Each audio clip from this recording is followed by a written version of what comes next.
Mga idolo, sino nga ba ang pinakamalupit na power forward sa buong history ng NBA? Ang ating pag-uusapan mga idolo, hango lang sa aking pagre-research, kaya wag po kayong magagalit. Personal ko lang din po itong listahan. May isang player na may 5 championship rings, 2 MVP at 3 finals MVP. Isang scoring machine na tinawag ni The Mailman. Isang 7-footer na nagbago sa definition ng shooting big man.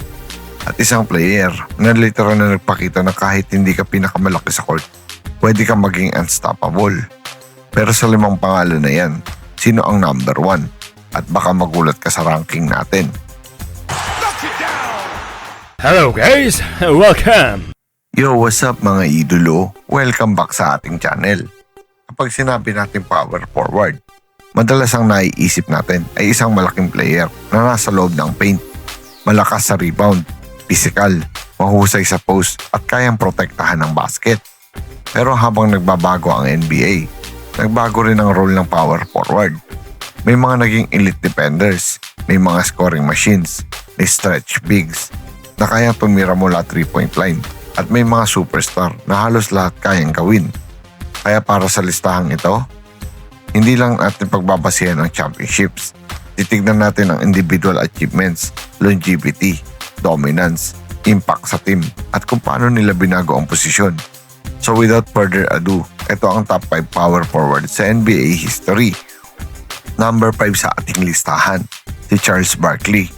Kung pag-uusapan ng mga player na nagpapatunay na hindi kailangan maging 7-footer para maging dominant power forward, walang mas magandang example kaysa kay Charles Barkley. At ito ang nakakabaliw, around 6'6 lang si Barkley.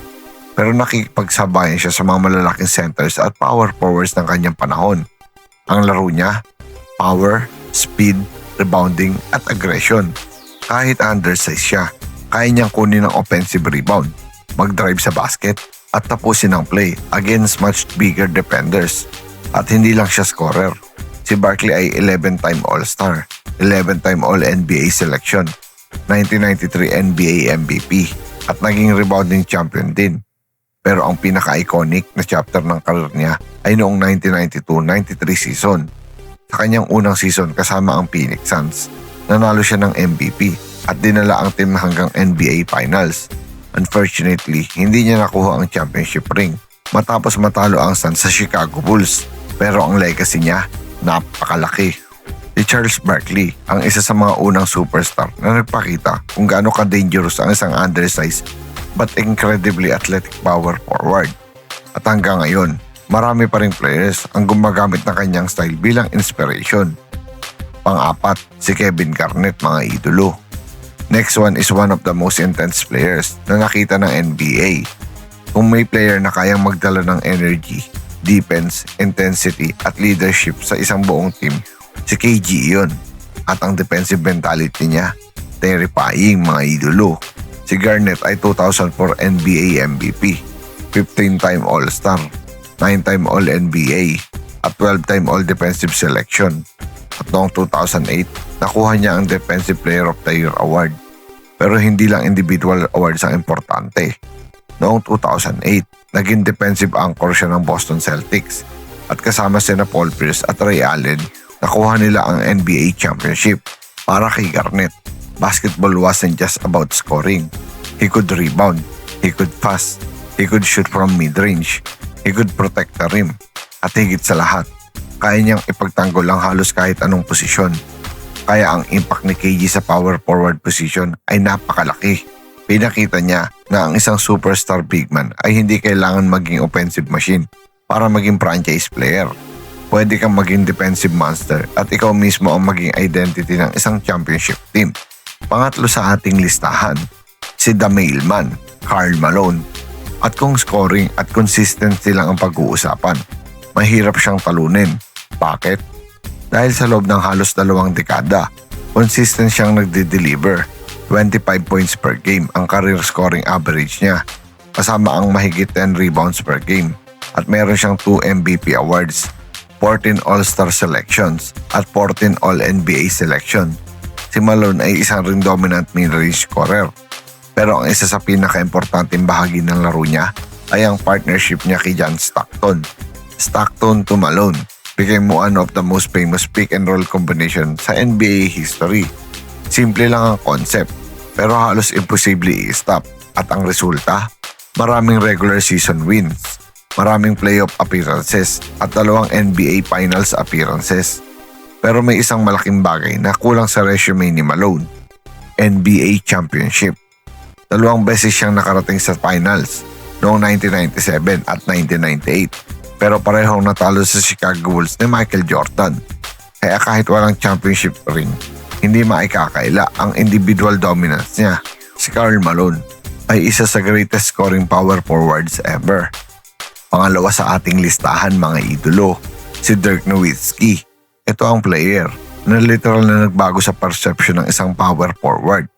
Dirk Nowitzki, isipin mo, 7-footer, pero kaya niyang mag-shoot mula 3-point range, kaya niyang tumira sa mid-range, kaya niyang gumawa ng fade away, at higit sa lahat, kaya niya maging number 1 offensive option ng isang championship team.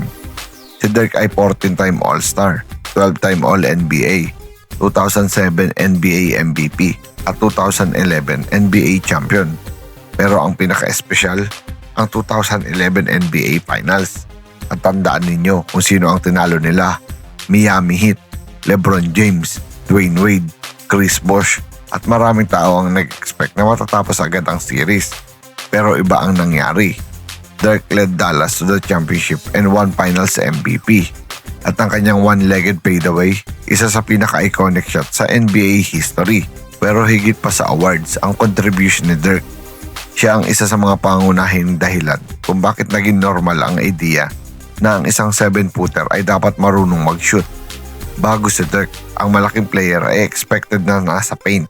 After Dirk, big man started stepping outside. Power forwards become stretch shooters at malaki ang influence niya sa modern NBA. Ang huli sa ating listahan at number 1, si Tim Duncan. At para sa akin mga idolo, kung pag-uusapan ng greatest power forward sa NBA history, number 1 is Tim Duncan. The big fundamental. Hindi siya pinakamabilis, hindi siya pinakamalakas magsalita, hindi siya flashy, pero kapag kailangan ng Spurs ng winning basketball, Tim Duncan was always there. At tignan natin ang resume niya: 5 NBA championships, 3 Finals MVPs, 2 NBA MVPs, 15 All-Star selections, 15 All-NBA selections, at isang record-setting 15 All-Defensive Team selections. Pero ang pinaka-amazing kay Duncan, hindi lang siya superstar. Siya ang naging foundation ng Spurs dynasty for almost 2 decades. From the late 1990s hanggang sa kanyang retirement noong 2016. Naging consistent ng San Antonio. At hindi lang siya scorer mga idolo ha. He rebound, he defend, he pass, he protected the rim, he played the post, at kaya niya mag-adjust habang tumatanda. Ang famous bank shot niya, simple lang tignan, pero sobrang effective. At ang basketball IQ niya, elite mga idolo. Hindi niya kailangan gumawa ng flashy moves para dominahin ang laro. Madalas, tamang desisyon lang ang kailangan. At iyon ang dahilan kung bakit tinawag siyang the big fundamental.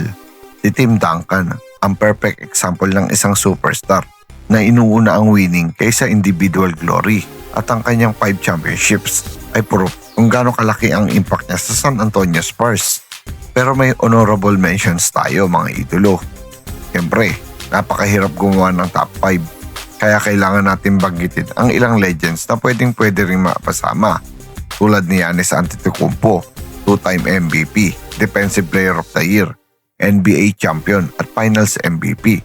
At dahil active pa siya, pwede pang tumaas ng husto ang rankings niya bago matapos ang karir niya. Kevin McHale, isa sa pinaka-skilled post player ever at crucial piece ng Boston Celtics dynasty.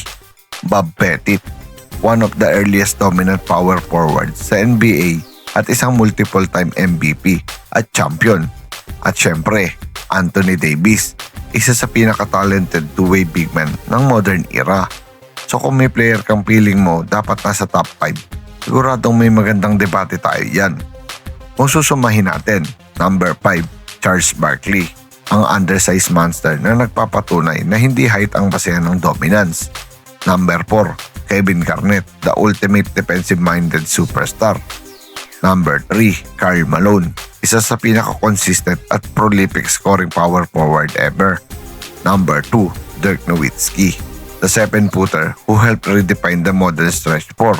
At number 1, Tim Duncan, 5 championships, 2 MVPs, 3 finals MVPs, at halos 2 dekadang pagiging foundation ng Spurs dynasty. Pero tandaan, this ranking is subjective. May ibang fans na ilalagay si Karl Malone sa top 2. May magsasabing mas mataas dapat si Giannis. At may iba namang sasabihin na si Charles Barkley ang dapat nasa top 3. At iyon ang maganda sa basketball. You can disagree, but you can always debate. Ngayon mga idolo, sino ang top 5 power forwards mo sa NBA history? At mas importante, sino ang dapat nating ilagay sa number 1? Tim Duncan, Karl Malone, Dirk Nowitzki, Kevin Garnett, Charles Barkley, or maybe Giannis Antetokounmpo? I-comment mo ang ranking mo sa baba dahil gusto kong malaman kung pareho tayo ng top 5. At kung nag-enjoy ka sa video na ito, i-like mo na, i-share sa kapwa basketball fan, at huwag kalimutan mag-subscribe para sa mas marami pang NBA rankings, basketball debates, history, at legendary stories. Dahil dito sa channel na ito, basketball ang tunay na panalo.